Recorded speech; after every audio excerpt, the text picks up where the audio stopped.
All right, hello and welcome to the Esports Meta. I had to make sure my mic and settings were all correct, but got it all set. We're ready for a week of video game news, of esport news, a lot of stuff happening. Today's topics, we're going to talk about the grand finals of the MSI Midseason Invitational. Valve has a new arena shooter game coming out. They're about to join the fray with the other arena shooters, Overwatch-esque.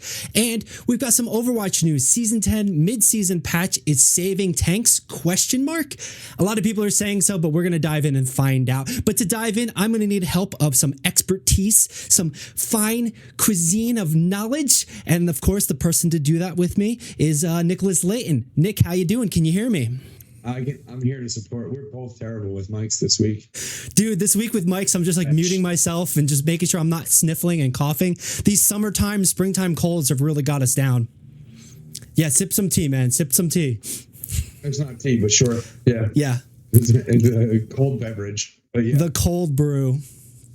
But yeah, we're going to keep it cool. We're going to just kind of go through and make sure this is a good episode, have some fun talking about some esports and stuff. As far as our topics today, Nick, is there anything that's standing out to you? I know you watched a lot of the MSI. You and I have both talked about how this MSI has been one of the best league competitions in a long time. You've particularly really enjoyed it. We were talking about that last week. But in that difference, like, is there anything of these three topics that particularly you want to spotlight right now as we jump into everything? It's about the Steam, the Valve Overwatch clone. I call it an Overwatch clone, but like whether or not it's going to be an Overwatch clone is like yet to be seen. Yeah, TBD.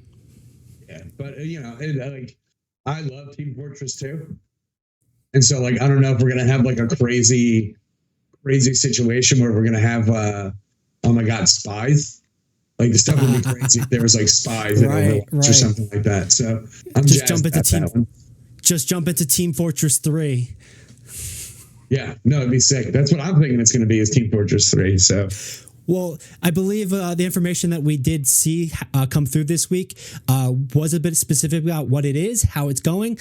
So we'll check in on that. But let's start with Grand Finals MSI. Does that sound good? Yeah, we can start that. And not as all right, great. Thrilled now that it's all over. Well, yeah, looking back on stuff, sometimes hindsight could be 2020.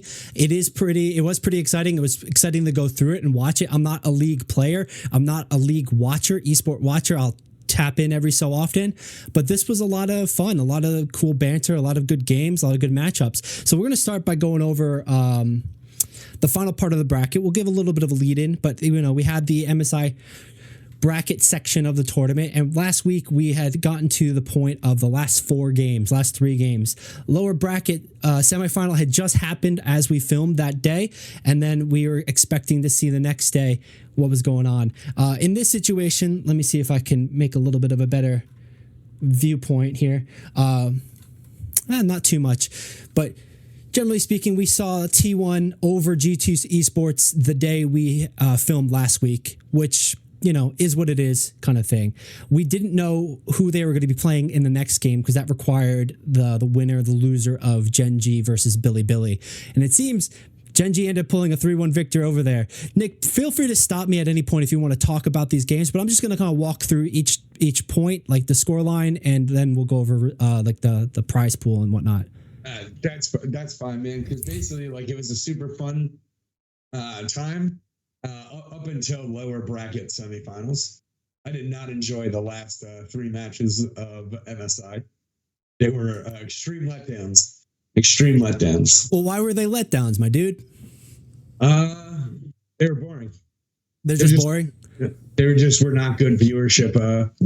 They were like fine for like a person who's like really in the trenches for like League if you were watching like Chovy and you're watching like certain little micro things. Yeah. But like overall, it was it wasn't entertaining to watch, and like even some of the players weren't having fun playing the game. Right. Let me bring us back to the double screen so I can prep us for this next thing. But like it appears a little bit of a controversy with this is that some players were upset that lane swapping, right? And like Nick, I talk to me like I'm an idiot. Talk to me like I'm a 5-year-old who doesn't know anything about anything. What is lane swapping in League of Legends? Why is this player upset with it? All right, so there's the five roles that are in League of Legends, right? And essentially, what this is it sacrifices one of your players, sacrifices their ability to play the game at all. At all. But I don't understand, like, how does it do that? All right, so this is all just to overcome poor pick and ban phases. So they'll go through and I say poor pick and ban phases, but it's not. This is a result of good pick and ban phases, I guess. And so what happens is you'll get stuck with your picks, whatever you might think whatever you're going to pick, your AD, your top laner, and your support, and let's say the enemy guys picked better champions for your 2v2 matchup. And basically they picked champions that were a little bit too strong in the early game against your champions. So you're going to want to take your guys without them knowing, move them all the way up top because you don't agree on where you're going to start in the first place. It's just like a common rule. So they take their 2 guys up top and go against one person. That one person then is going to have to rotate out of that lane anyway, because the other team is going to have to move their 2v2 up there. And essentially it becomes a big Benny Hill game. Like you see, somebody goes up top. All right, well now they're going to go back down bot because the other team came back up top. And so the top laner, which is the one out of the 3 players, because he's only one person, he's basically pulling the whole entire game into not playing it and just moving around the map as if you were a fucking cameraman. And it is not fun to watch. Okay. Whatsoever. All right. So I think I understand it a little bit better. And not being an actual idiot, I can assume what lane swapping is when one player swaps their lane. I just wanted to know also, where is it coming from? What is it trying to accomplish? What is it doing? So if I understand it correctly, basically, it's a strategy to use when you're at a perceived deficit from the pick ban phase to then try to maximize the player power or character power by gathering up all the resources from 2 different lanes at the price or cost of other players not doing shit, losing those benefits, losing that level up. Kind of a more precise way of thinking about it is that you knowingly take a disadvantage going into the match, and to overcome that, you're going to just sacrifice one person. That one person just not really getting much, and he has to pick up scraps. So basically, he's it's a very frustrating thing. It's not something that you really practice as a top laner. It's not something that's very common. It used to be common a little bit more, but the game, I don't want to say it was less evolved. It was just more open. Okay. How is it? Some stuff. Hey, Billy here. Wanted to take a quick minute to let you know a few different things. If you enjoyed the video so far, please consider liking and subscribing. It really helps us out and it tells the algorithm to share it with more people. You can find the Esports Meta live every week on Twitch and YouTube. It's where we film the podcast or hang out, play games, and chat. If social media is more your vibe, check us out on Instagram, TikTok, Threads, or Twitter if you use Threads. Does anybody use Threads? This is a video game community that's excited to talk about esports, so jump into the conversation. Of course, you can find more videos like this here on YouTube. Just hit that subscribe button right there or there. Thanks for watching, and let's get back to the show. Another sort of silly question, silly because I'm just going to say it like I'm a 5-year-old. How is it frustrating? How is it frustrating to watch? How is it frustrating to play as? Because I know, from my point of view, not really understanding all the intricacies and strategy of the play, I can assume some things, but I might not be able to tell the difference. Easy way to think about it, right? You show up to work and your boss just keeps fucking pointing you in a different direction. You don't get to do anything. He said, go over there and take out the garbage. Before you were able to take out the garbage, he said, hey, come back over here, go back over this way. And then once you got over there, before you were able to touch something, he sent you back over the other way. So it's this is essentially what's going on for him. It's just right. It's just poor play pattern that leads to unfun environment for a player. And anytime that the player's not having fun, it's obvious that the viewer's not having fun. That's really what it's going to be. I don't want to watch a pub stomp. I really don't like watching like 3-0s. Like most of the time in MSI, the 3-0s have actually been a lot closer than most like 3-0s and stuff like that. But especially this year. Yeah, with the lane swapping, it's like the reason why G2 lost. And with a game that has like pretty defined lanes and roles now in 2024, it's fair to say that it's like it really doesn't have a place in the game anymore because the game isn't really open as much as it used to be when it was a little bit like when it was used a little bit more. Okay, just in general. And yeah, I could see how that's frustrating and for the players and you know, even like you're saying for the viewership, you're basically watching somebody just highlight the map in places where people are because they're going from one corner. Let's do this corner to this corner on the vertical cam. But yeah, you're going from one side of the map to the other and you're just basically a vision and you're not really accomplishing anything. You're saying too, like it's a big reason, or at least what this player's expressing, a big reason why G2 lost to T1 in the lower bracket. 100% the reason. 100%? 100% the reason. Like that's why Broken Blade is pissed. Like because in like Broken Blade's opinion, like he's the top laner for G2. Yeah. He just didn't get to play against the top laner. So he didn't play. So anybody going like, oh, the T1 top laner or like, you know, Gen G's top laner is better than Broken Blade. It's like, yeah, maybe. But he didn't really get to play against them. So, you know, the game, it's not really, like, some might argue that it's not really League of Legends, but we can all agree that it's just trash TV. It's just not good. Like, it's trash TV. I don't want to see it. I know it might be a bigger conversation with it, but it sounds just like a strategy to the pick ban system amongst some other things. And like, if that's going to be, it's a player sort of sentiment strategy. So like, that's going to be a tough thing to change. Again, probably a bigger conversation, probably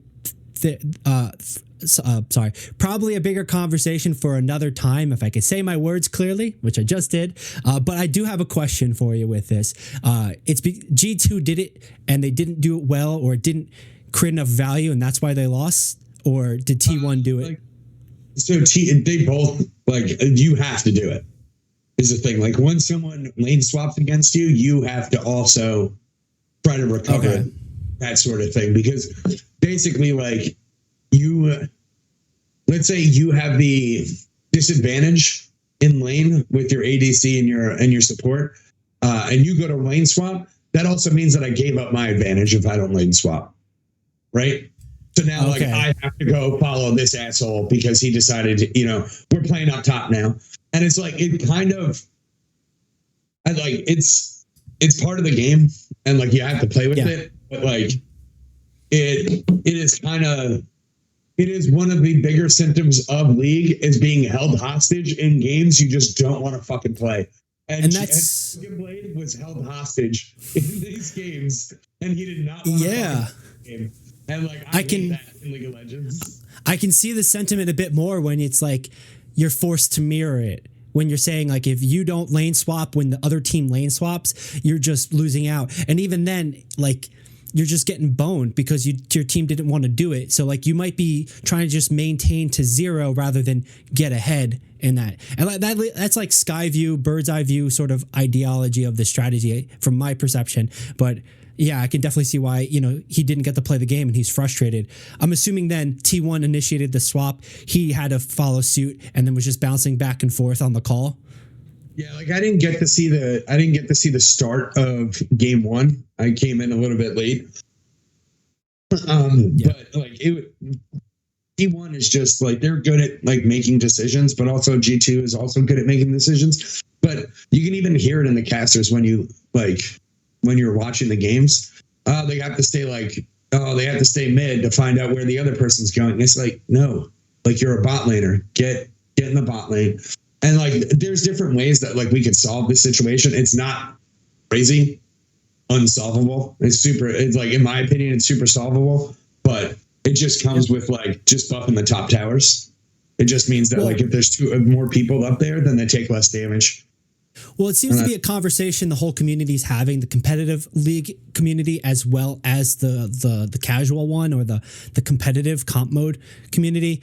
It seems to be getting a lot of attention. There's a few articles bouncing around about this. That's why we spotlit the one with the player specifically upset.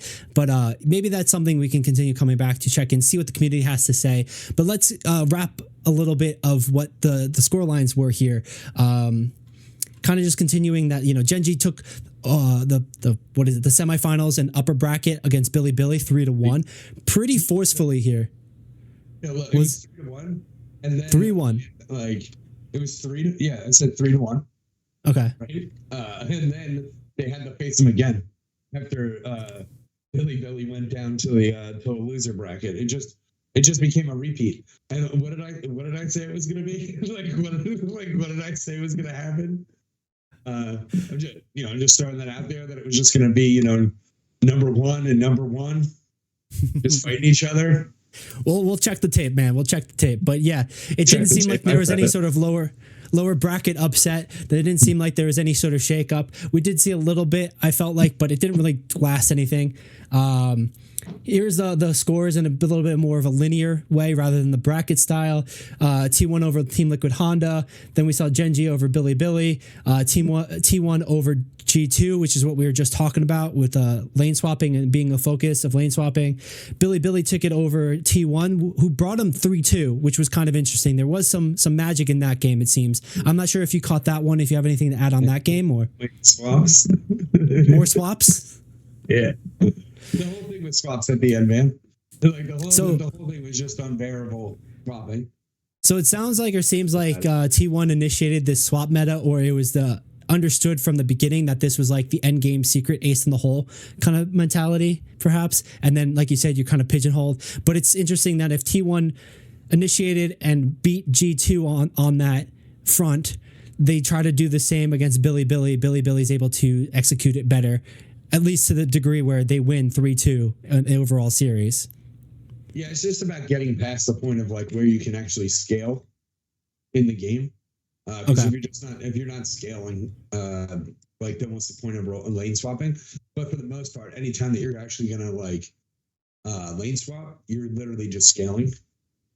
Like the whole time, right? So. And like that's the hidden depth. I'm going to say that like air quotes a little sarcastically, but also truthfully, the hidden depth of League of Legends or other MOBAs, true MOBAs, where you do have that level up system. You do have the little hidden mechanics, and really it's all about scaling and power and like being able to overpower those towers. And it's one thing,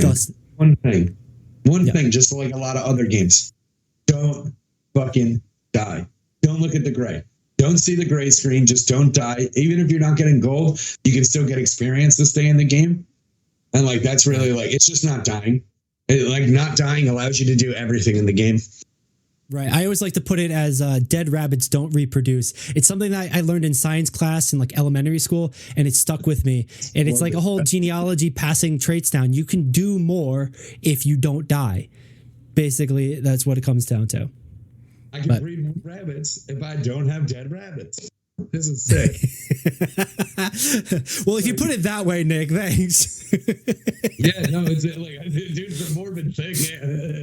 Dead rabbits don't reproduce no matter how hard you try, Billy. I think my science teacher was kind of going with like, if you have longer ears or bigger paws, they get passed down. The ones who don't pass it down. And that's not quite this, but it is this, where if you're alive, you can do more. But anyway, Billy stays alive in the lower bracket, comes back for the rematch here against Gen G, filing out to a 3-1. Gen G going 4-0 in this tournament. Yeah, I said like Chobi's great, man. Like they have a lot going for their team. But Chobi is kind of where Faker used to be. Like Faker is the greatest League of Legends player to ever exist, and Chobi is probably the best mid laner. I don't know. I talked him up before the whole thing even started. Chobi's great. He's the guy that I watch in mid lane. I don't really watch Hide on Bush videos. And that's Faker's League of Legends name in case for you, Billy. I don't watch Hide on Bush games. Sometimes I do, but it's more like clips of look at this robot. He's so good. He's such a robot. I'm not even joking, dude. You'll have a clip and he's his whole screen is filled with garbage, and then someone throws a move at him and he can't even see it, and he just He just counters it. And it's like, look at the robot. Just look at it. Like, he's very good at the game. But Chobi he's pristine right now. He's absolute diamond, bro. And it shows. It shows how well he did. I know you've talked about Chobi a bunch. You've clarified the right way to pronounce his name. Chobi, correct? Not Chubi? Chobi. And that's my lack of knowledge experience with League of Legends, but Chobi's a world champion here in MSI. V. With a V, like Team Venture? Chovi. I keep messing up. Anyway, dude, he's getting paid. He's getting paid pretty big because if we go into the... if it's going to show, there we go. That's a bit better. We go into the prize pool for this. It was a total prize pool of $250,000. Genji Esports, Chovy pulling away 50 grand as a team, 20% of the total prize, and they're automatically qualified to Worlds 2024. So we'll definitely see them at the end of year tournament. I believe in November, Nick? October or November? Chinese money? Is this in yuan? No, it's in USD, dude. It even says USD. 50. I know. I'm making a joke, dude. $50,000 to travel to Chengdu. Like, you're out of your mind for me to make $6,000. They're not getting $10,000. They made like $6,000, and they were there for like a month. $6 grand plus whatever else their contracts are, and like that's it. Obviously, when we go into this stuff, it all depends on what their specific contracts and their prize splits with the teams. When you have an organization too, how the prize is split and trickle down. Some organizations pay the players up front. Some incentivize more about wins. Right, so that we can look into and try to see a bit more specifically. But it's the team. Soccer. It is, yeah, dude. Like you paved the way. If Chovy's as good as you're saying he is, and like can pull that sort of influence, he might end up getting his own Major League Soccer team in the US here. Kind of pull some sort of contract strings like Messi. Chovy is that good. First off, he is that good. But also like he should be in commercials. He should be in like a Mazda commercial. Because Faker got a Mazda commercial. But okay, I was about to say like you're talking about awkward video game kids going into like high funded commercials. Faker had a car commercial recently. I hear you typing, so I bet you're going to find it for some proof. But I've seen like Summit and maybe Shroud and Ninja do some commercials, but there's always this air of awkwardness. From my sort of point of view, I remember when Super and Sinatra from the San Francisco Shock went on to the Tonight Show, and that was crazy to see them interact with Jimmy Fallon and try to be the face to like engage just sort of any sort of press in sort of a normal sort of way. So like it's such a weird boundary to cross because you too easily end up like those Kia hamsters. Yeah, no, I mean, he is also at one point was like a League of Legends sponsor. Yeah. So there was like a lot of commercials that they would put on. Like there were some good commercials. They did some fun stuff with it. But yeah, Faker got a Mercedes-Benz. He had a Mercedes deal. Like he did a commercial for Mercedes, which is crazy. That is nuts. Yeah. Mercedes commercial. You wouldn't think that, but I know like we're starting to see a lot of crossover, a lot more notoriety where the money's going to follow in that stuff. But there really needs to be a sense of sincerity for these brands. As somebody who's worked in professional marketing on major projects with major brands, like you're going to start seeing. You got to start seeing that. See if you can pull that one up. It's beautiful. Right. Like how tough they look on screen. Oh, you sent in a direct message. Let me. Yeah. Oh wow, big tough boys. Let me copy link. It's beautiful, man. Like Faker's amazing. I love this sort of shit. Like he like Faker's awesome in the fact that like he did one thing that he's never like he does these things like one-offs and then he just like never does them again. You're saying like this commercial? Yeah, like he's never gonna do another car commercial for no reason. He just did it. And like, they were like, hey, Faker and the boys, we need you to do this. And so like, and this is like 2023. So recent, yeah. Yeah. So like he gets like a nice Mercedes and stuff. Yeah, I think it plays into the whole, like we're saying, the crossover. We're starting to see gaming culture, like competitive gaming culture, in a more serious manner, almost like traditional sports. You're seeing like Caitlin Clark obviously do all the things, and a lot of media is talking about her and what's happening. And like there's pros and cons with it, and like cause and effects and asterisks around all these things. So like we see Faker doing a Mercedes commercial. Who's going to be the next video game personality, esports professional player to do something on this high level of scale notoriety? Probably not. Faker is Faker. Was this right after they won or something? I don't know. This is like May last year, so like around this time. No. Okay.